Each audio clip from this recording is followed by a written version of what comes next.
Overwatch. Without a doubt, one of the biggest games from 2016, standing amongst the finest games such as Uncharted 4, Dark Souls 3, Doom, Final Fantasy 15, Mighty Number 9. And not only was it a revolutionary game for the first-person genre, it even birthed a new subgenre, namely the hero shooter. A game where you played as a bunch of different characters that all had their own unique abilities and their own strengths and weaknesses that made each match play out differently. And this game hit it off big, being one of the largest highlights in esports, having characters that are iconic, that even made it into big Hollywood movies like that one where the kid had an elongated leg. And most importantly, out of all, and not only all of that, but Overwatch paved the way for hero shooters that came after, from dead ones like Lawbreakers and Battleborn to games that are on life support like Paladins. So it goes without saying that Overwatch will definitely go down in gaming history as one of the greatest and the most revolutionary for a genre. Too bad it died, so your fond memories meant nothing. Although saying that, I don't ever think I heard anyone have fond memories about this one anyway. But why is that? Why kill off one of the biggest games of all time just like that one goldfish you forgot to feed? Maybe look if yours are still okay. Thank me later. Because now in 2022, we have the release of Overwatch 2, and this game was certainly something. From rumors to there being a campaign mode, to this game being cross-play with the first one, a concept that I genuinely wouldn't understand even if you tried to explain it to me, this game was shaping up to be one of the most pointless sequels of all time. And then, as I figured out on my last stream, oh shit, fuck, okay, it just came out. Hopefully it's free. Oh, no, it's out. Came out today. Sweet. And unlike the first game, it was free to play. So this is what happens when you don't follow the release of a game you don't care for and touch grass instead. You don't know jack shit. But lo and behold, this is what we're going to be taking a look at today. Now, I want to get out of the way real quick that I have never played the original Overwatch. I spent my money on stuff like Chicken Shoot on Steam, so you know my priorities were straight. So I cannot comment on the game whatsoever. It being dead doesn't really help my research all that much either. So if there are elements to the game that got carried over from the first game into this one, what characters got added or removed, or how they've been changed, I will not be able to tell you about this. This is going to be my first time ever attempting the world of Overwatch, and I hope you guys enjoy my first delve into this now franchise with a fresh mind. Or, I don't know, you don't have to enjoy free speech and all. So to get the best gameplay experience for this game as possible, no, sadly, I can't play it on you, my love. I got this game on PC, and the main reason I wanted to play this on console again... yeah, there's no getting out of it this time, I suppose. So after infecting my PC with ransomware, I downloaded the game, had to wait 3 days for it to finish because my internet and power kept dying. Lucky my weekend was open. Sadly, I have no friends, so I took some meds to make some myself. And as that fateful day rolled around when I finished downloading, I hopped into a Discord call with a few friends, launched Battle.net, forgot the stove on, and got ready to do some Overwatch. And it's rare I get to do anything, if you get what I mean. But now I have to bring up my first complaint. That didn't take long now, did it? Besides the fact that the opening cutscene starts off with the Golira struggling to read his lines of the opening, and then I immediately start to question what type of game I just got myself into, I loaded into the menu and get asked if I wanted to do the tutorial. I then said no, and then I still needed to do the tutorial. Why give me the option to say no when you're just gonna shove me into the tutorial anyway? What is this, Overwatch 2 or refusing to cooperate during an arrest? Whatever, I figured there's really no point in arguing with the menu because that's how I got kicked out of that restaurant that one time and just did the stupid thing. And immediately I'm dropped into the tutorial, playing with Big Boss if he needed pocket money, and the loading screen looks like one section of the Hub in the Avengers game, and already I'm thrilled. We load into the game, realize he has the bad Fallout Games number staple on the back of his jacket, and immediately run for the hills. Shortly after, we're greeted by that one woman you had a wet dream over once, and we need to follow her. We get taught how to move properly to pass a sobriety test or something, and then we're off to the shooting range. It's a shooting range. We fire at some robots, some of which that look like they're having a seizure, and then we're taught how to use our abilities, and then I get told to sit in the discipline den for a few seconds, and then we are done. So yay! Tutorial finished! What exactly was the point of that, if I may ask? You essentially ignore the fact that I I indeed play shooters by forcing me to go to the tutorial, and then you give me the one character that has the exact same control scheme as most, if not all, shooter characters. Whatever, after that, I was ready to play the game. Except we weren't, because one of my buddies was playing on Xbox, and for some reason we weren't able to add him as a friend as he wasn't receiving any invites, and we weren't receiving any from him. Failed to send invite. You already have a pending invitation. What the fuck, game? There is. So we attempted this for literally what felt like 30 minutes, could be more. My perception of time is just as reliable as a sloth. So after both of us giving up, I then decided to try out a game, and what? I still need to go to the practice range. Why? Why do I need to do this now? I played Paladins before. That game inspired this one, right? I know what I'm doing. I guess I need to do it. And I'll admit, this was less pointless than the tutorial because now they allowed us to dick around with the characters available rather than just telling us how to use our lungs to breathe. And finally, after that, I was able to finally do a proper game. So onwards to our first game. We loaded into the match. I took the Australian Red Sonja and went to work. So now I can talk a little bit about the game. So the whole point of Overwatch 2 is to, of course, win each match. I don't think warfare can be settled peacefully. And that can be in one of the many game modes like Control, a mode to see who can contest the point the longest, or Escort, a game mode where you either need to escort this payload from the one side of the map to the other, and depending on which team you're in, you either need to attack the opposing team in order to keep them from getting the payload to the other side of the map. Free for all, which is exactly what you think it is. It's fun,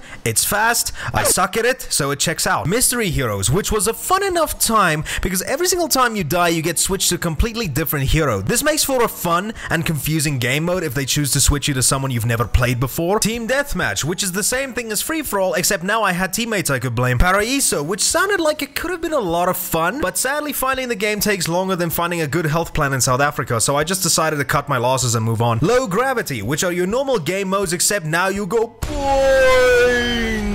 Yeah, this was fun. If you ever wanted to do the moon gravity cheat from Tony Hawk except commit homicide, then this is just perfect. No limits, where you can have more than one of the same heroes on each team. And this, I must admit, is pretty fun. Push, where you dick Baymax around into pushing this wall as far as possible on the map, and the side that covers the most ground wins. And then there are the rest I really didn't have a lot of time to look at because my internet was giving me shit when I tried to load into CTF Blitz, so I couldn't really try it out. Moving onwards to the maps, I'm not really gonna comment too much on the maps here. I mean, they're maps. They're pretty. You can go to Brazil. It's perfect. I mean, the locales they use are stunning to look at and do offer a wide variety of ways to attack and head to each objective. There's even health pickups scattered throughout the stages so that if you're far away from a healing character or flat out just don't have one on your team, you're still at the very least able to get some form of health back, and that really sometimes helped me when I was in a pinch. So all in all, there's not that much on the maps I can say. They're varied, they're visually distinct from one another, and if I cared enough about the maps, I might even say that they're memorable. Only time will tell on that one though. Now comes something that's a little bit more interesting. Let's talk about the characters.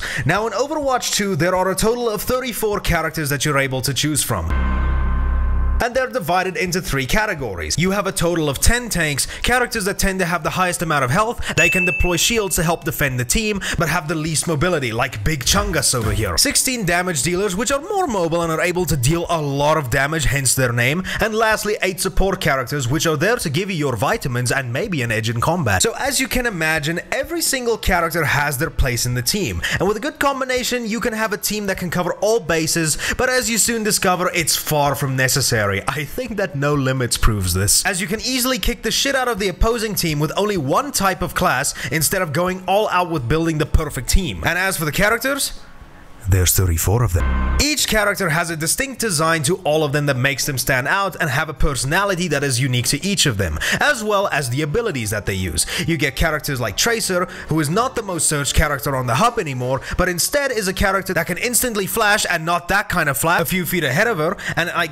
guess rewind herself to go back to a spot she was a few seconds ago. I take it that this is good for if you're trying to retreat. You get Genji, who not only looks like if Grey Fox was 2 steps away from getting red ringed, he's able to double jump, and with one of his abilities, he's able to deflect bullets for as long as the ability is activated, and unlike Grey Fox, Genji's alive. Yeah! You get Reaper, which is if the Grim Reaper listened too much Green Day. You get Winston, who is monkey. You get a hamster riding a mech. You get the aforementioned Pachinko version of Big Boss. You get Jetstream Sam. I don't know my name. You get mechanized doll sim, you get a purple sniper that causes you to have to delete your search history, you get brunette Velma that everyone bitches about, you get Hisoka, the fucking list goes on. But I will say that there's one character I spend most of my time playing as, and that was D.Va. Not because one of the skins for her mech looks like X1 Alpha from Future Cop LAPD. Please come back to me, my precious. It's not because most of you are probably down bad. It's not because she nearly killed me alongside Genji at a convention once. No. She's just broken. And I'm not even joking. The whole thing with D.Va is that A, she has infinite ammo for her machine guns, which she doesn't need to reload, by the way. B, she has a barrage of missiles that she can fire with one of her abilities, which felt completely useless. C, she's able to absorb damage with the shield, which also didn't feel like it did anything for me. But what makes D.Va absolutely broken is she's someone controlling a mech, which means that if the mech goes, that doesn't necessarily mean she needs to go. So once your mech gets blown up, D.Va immediately exits the thing, which turns her into more of a damage dealer class character. She doesn't have any abilities while in this mode, and her health is drastically cut down. But she's faster like this now, and her pistol does way more damage than it realistically should. Thankfully, to balance this out, you need to reload it, and for the time you're out and about, your ultimate gauge just keeps recharging, and on top of that, if you damage enemies, it makes it recharge faster, meaning that if you play smart and well, you can easily recharge her ultimate at an alarming rate, which basically means you can essentially stand by for Titanfall almost instantly. And while we're on the topic of her ultimate, when she's in the mech, when that ultimate gauge is fully charged and you're ready to unleash it, she essentially just tells the thing to piss off and self-destructs the thing. She's clearly very loyal. But in doing that, the thing explodes with such a massive radius, it can kill almost, if not every single player on the other team if you place it right. Watch out, Overwatch 2. Don't go too high on that tightrope because you are severely lacking balance. Hence why she's my main. Yeah,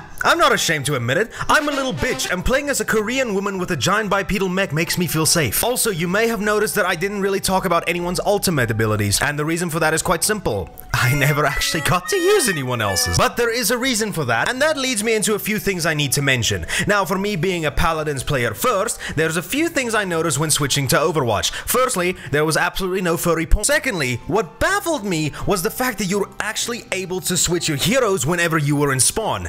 And I like that and dislike that. Why I like it is pretty obvious. You ain't doing so hot with one character, switch them out mid-game to another one, and try them out to see whether or not you find someone you prefer more or you play better with. Why I don't like this, however, is a little bit more nitpicky, but why I like the idea of not being able to switch characters on the fly is the fact that whenever you play a match like in Paladins, for example, you are locked to whomever you picked for the entirety of that match, as was the opposing team. Meaning that you would know at all times who your team had, and meant that you could strategize more easily if you knew the characters and their strengths and weaknesses. In Overwatch 2, you don't really get that. As for the 1 second, you see the other team's players, but on top of that, it doesn't matter trying to memorize the team layout because the other team's Genji could be traded out for a D.Va at a moment's notice, forcing you to need to adapt to the changes, which could be a little bit daunting for if you just started out and you don't entirely know what the other character's moveset is. I guess the counterpoint to this argument is that you need to be more focused while playing Overwatch 2, which makes battles a little bit more engaging than in something like Paladins, because the strats you need to take in are always shifting and you need to adapt on the fly if the opposite team entirely decides to change out their roster. And back what I mentioned about the ultimates, I never ended up seeing most of the characters aside from D.Va's, because if you switch out characters mid-match, it lowers your ultimate gauge, meaning that you can't just necessarily switch to someone with a broken ability right off the bat. I will say a thing, however, that I really like more in Overwatch's case is that you don't need to buy all of this passive shit before each game and every time you spawn, because every character has their base stats and that's it. No need to go through this clothing store catalog just to find one thing that can maybe give you a slight advantage in the match. But Paladins doesn't need Battle.net, so it's clearly the better game, so this comparison was pointless. But with all that stuff out of the way,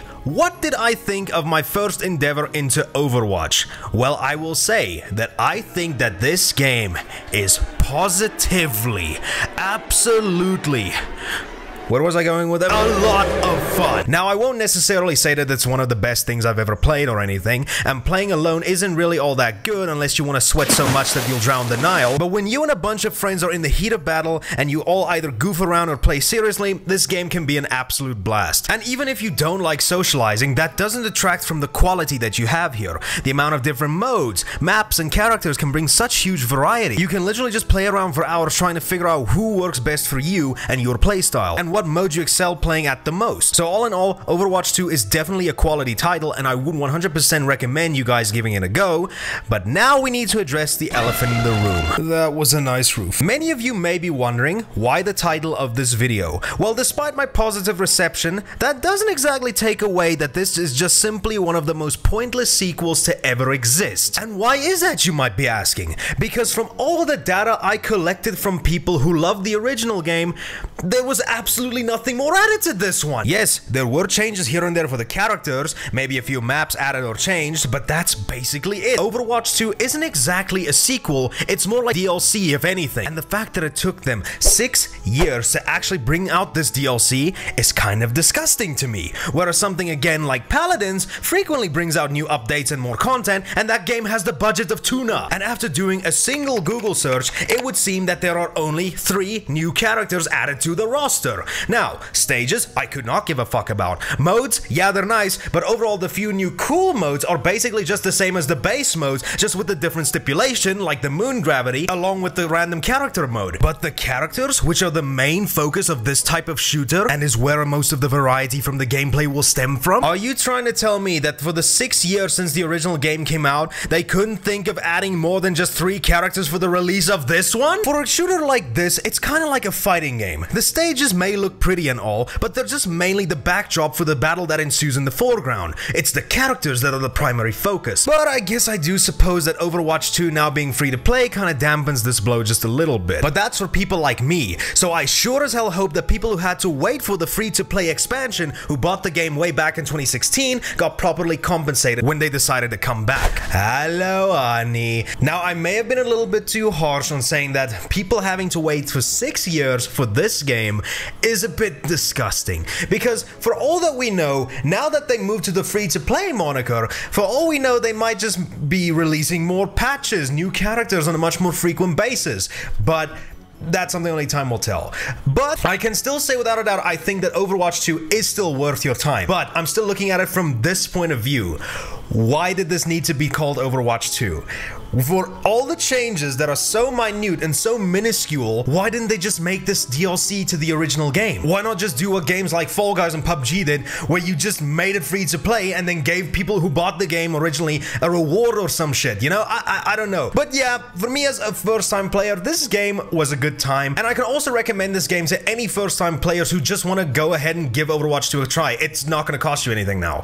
But for returning players, I don't think you guys have much to look forward to when you come back. So, yeah. That's all I really need to say. Thank you guys again so much for watching, and thank you guys again also much for 1,000 subscribers. Really means the absolute world to me that we managed to hit that milestone. If you guys enjoyed this video, please consider leaving a like, and if you dislike the video, then I would highly recommend that you go and delete your browser history after looking up all that D.Va fan art before your parents log on to see it. But any case, I have been John from the channel with the freakishly long name. Thank you guys all so much again for watching, and I will see you all in the next video.